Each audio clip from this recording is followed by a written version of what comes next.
Marta. This is Musical Solutions on my channel Musical Moments with Marta. I hope you're enjoying these videos, and we are now going into the third movement of the Vivaldi's spring.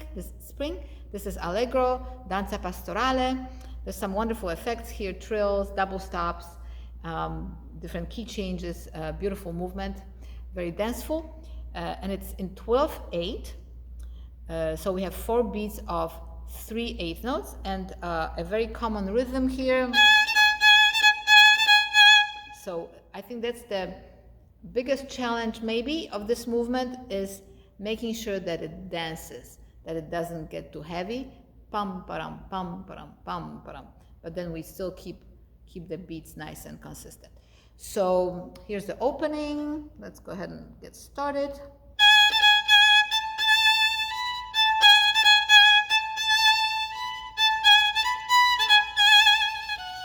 Then we have echo.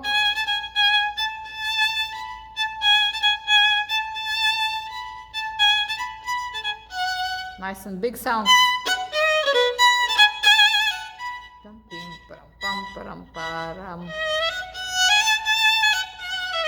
Okay, so once we have the slurs, I would suggest that you don't connect the last note to each slur, but make a little dot, little space. So you're always feeling a 1, 2, 3, 1, 2, 3, tam, ta, tam, tam, ta, tam, tam, ta, tam. That rhythm can get heavy or a little distorted. So be sure that ta ta ta ta tam, ta ta ta ta tam, ta ta ta ta tam. Always have those 16th notes running in your head. And the triplets, 1, 2, 3, 1, 2, 3, 1, 2, 3. So you can think of it both ways. Okay, so this is now measure 9 with the pickup.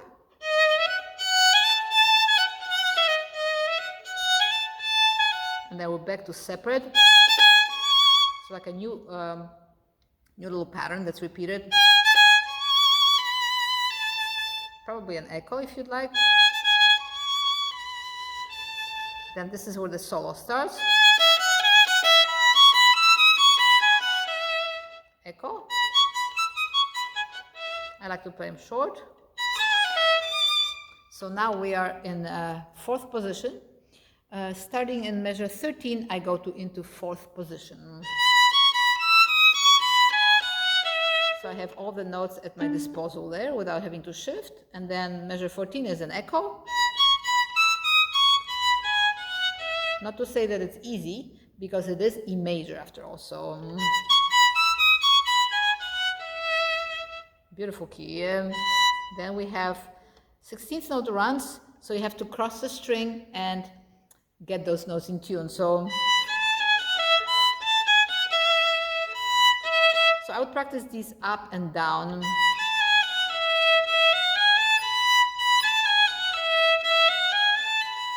So to be sure that you know where all the fingers fall. Then 3. So we have shifted already. 1. So we're in 5th position now. Now we do the pattern, the same thing. 4, 6. Another shift, 1, 1. So we're climbing, right? More sharps. And there finally we arrived. Then we fall. Okay, so I do down, then I slur 3 notes. Then I go down, up, up. Then the same thing. You could shift down to 2nd finger here.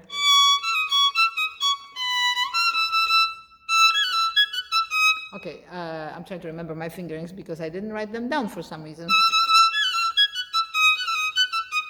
Okay, so whenever you have a half step going down, because it's a sequence going down, whenever you have a half step on these 8th notes, 3/8 notes together, that's where you can slide the finger, the same finger. So let's say we're in measure 17, halfway through measure 17. So we start, what is the position? 5th, 7th position. Now we have a half step here to a D sharp, so I would go 2-2. Then we have a half step here. I would go D sharp would be third finger. So now we are in sixth position. No shift here. Oh boy, yeah. I'm trying to remember what I did. Okay, so just gonna make sure that I'm doing. You can do whatever fingerings you wish to make them practical, but 3.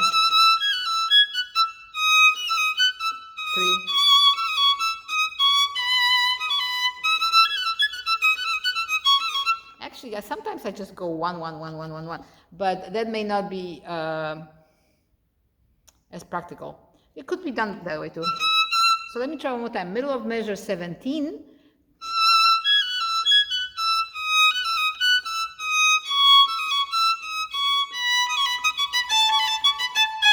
I think I just play first finger each time. So that's another solution, is to just shift on each half measure. Go down, start on the second finger on the third beat of 17. Then when you get to downbeat of 18, you can do a first finger there.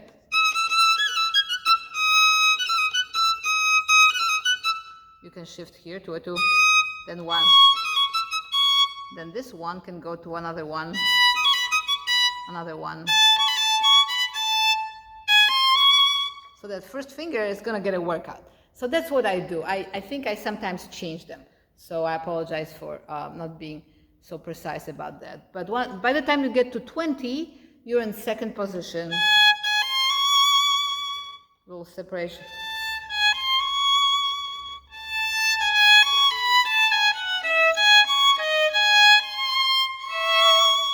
And we're in C sharp minor now.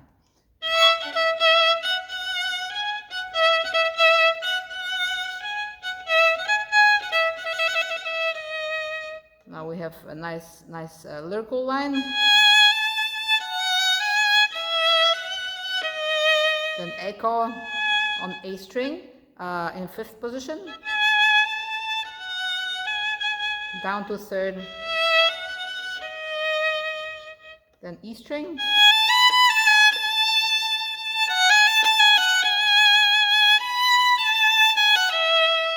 Echo. You can play an open string here, and then measure 33, and then solo. So all of that was a tutti from measure 22 to measure 34. So then middle of 34, we have a solo. So this will be a little bit more spiccato here.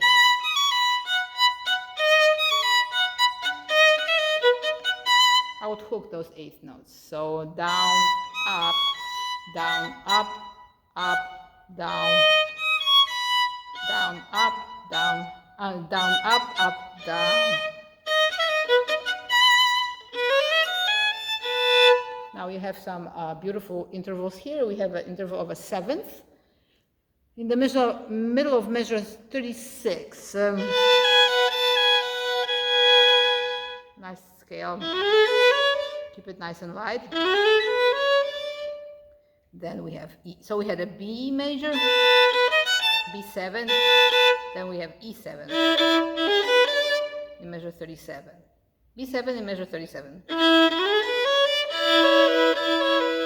So you can practice this one note at a time on one string. So that one is easy enough. But then you can practice the upper note holding onto that E. That's measure 37. And then you can also practice holding the E and moving the fingers, playing on the D string, but moving the fingers on the top, because what happens is that those fingers' movement can alter that bottom note. So you want to make sure it doesn't. See, it kind of alters a little bit. So it's good to practice on both strings separately, and then you can also practice separately, like separate bows.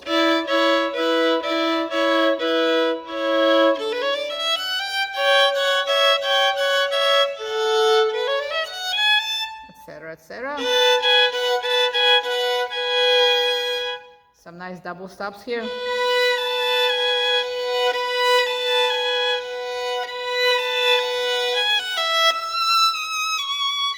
Another octave.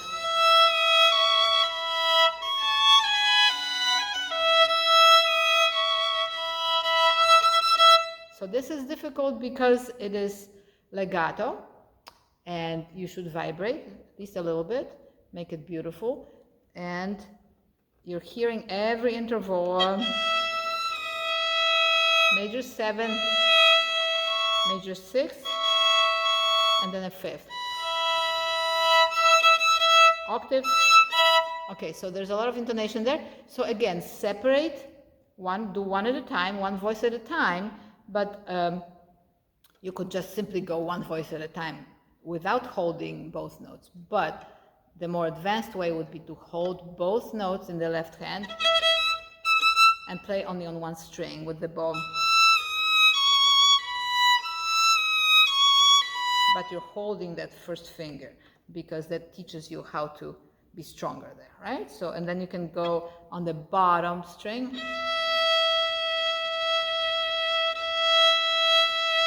While you play silently the upper notes. And then we have some thirds. You can also play each note twice, like on the bottom string, then you can do it on the top string. Okay, so there's many ways to perfect this. Then measure 46.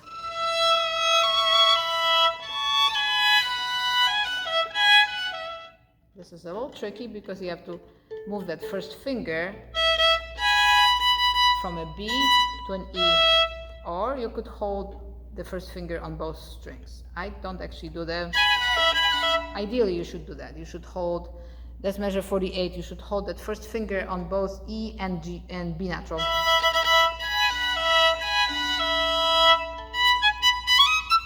This is my favorite part. It's really charming.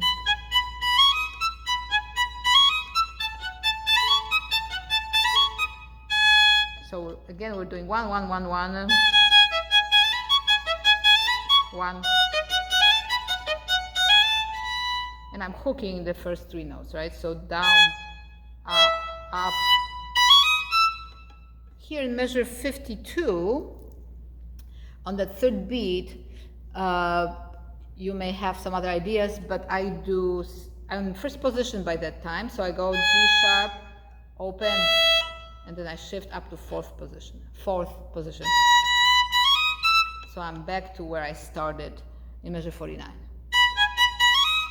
Then we go to A sharp. This is where the cello comes in and joins you.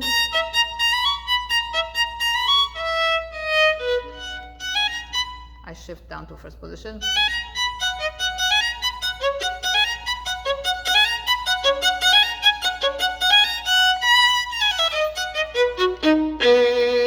Nice B major chord.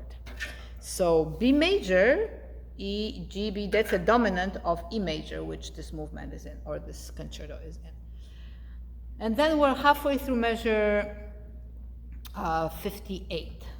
Back to the theme, tutti.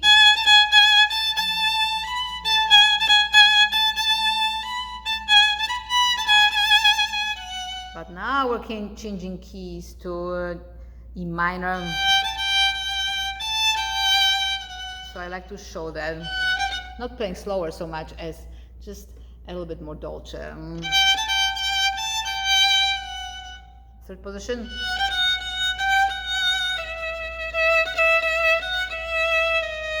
G sharp, third finger.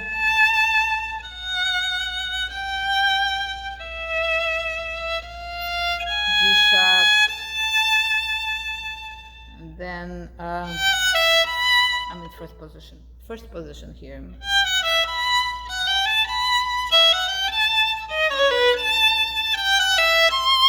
So ta-ra-ra-tin, kind of like a curtsy there. I like to show that because it's an interaction between you and the other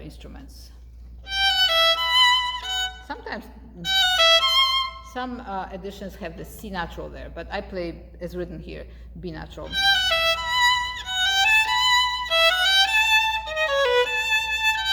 Now it's C. It's nice to have that C saved for the end.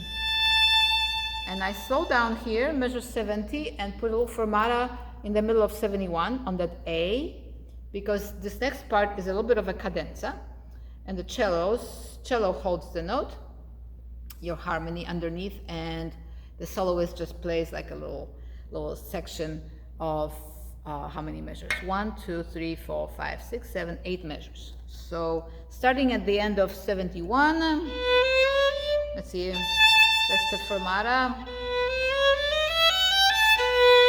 a little bit of an echo, and I actually go on the A string,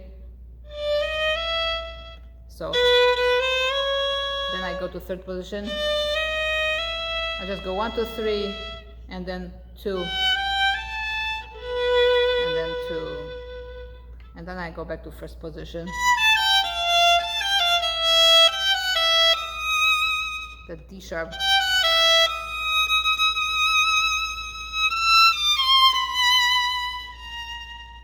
I like to take a little bit of time there. So these I slur, 3 notes, then a little separation on the first note. That's just my interpretation. I've heard this done by some people, other people do all slurred, but I think it's a nice effect to change it. Then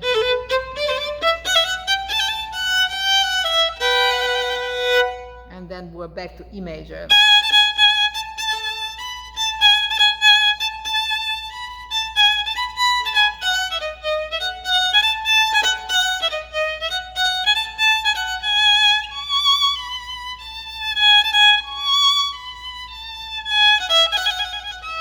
Echo.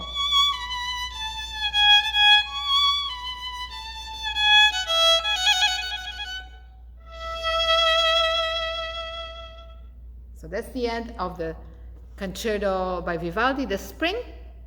This was the third movement that we worked through. I hope this was helpful. I'm sure there are questions that you have that maybe I wasn't clear or I did something unusual or unfamiliar to you. But I appreciate you watching. There will be videos following what you can watch next. And I appreciate you listening.